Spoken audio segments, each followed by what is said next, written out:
Mvutano kati ya Marekani na Iran umeongezeka tena baada ya pande hizo mbili kurushana mashambulizi saa 24 zilizopita katika tukio linalotajwa kuwa jaribio kubwa zaidi kwa sitisho la vita lililodumu kwa mwezi mmoja.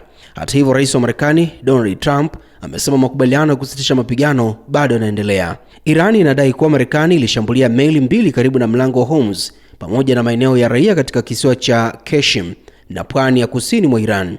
Jeshi la Iran limesema lilijibu kwa kushambulia meli za kijeshi za Marekani karibu na bandari ya Chabahar. Kwa upande wake, jeshi la Marekani CENTCOM limesema lilifanya mashambulizi ya kujibu baada ya Iran kutumia makombora, drone na boti ndogo kushambulia manowari 3 za Marekani.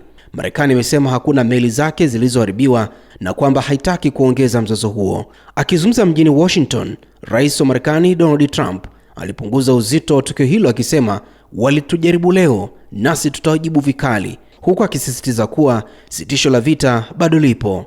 Marekani pia ilikuwa ikisubiri majibu ya Iran kuhusu pendekezo la kusitisha mapigano bila kutatua moja kwa moja suala la mpango wa nyuklia wa Iran. Baada ya saa kadhaa za mashambulizi, televisheni ya taifa Iran iliripoti kuwa hali imerejea kawaida katika visiwa vya miji ya pwani karibu na mlango wa Hormuz, huku Iran ikionya kuwa itajibu kwa nguvu mashambulizi yoyote yajayo. Nikiripotia Rubaa za Kimataifa, mimi ni Theophane Nyitu.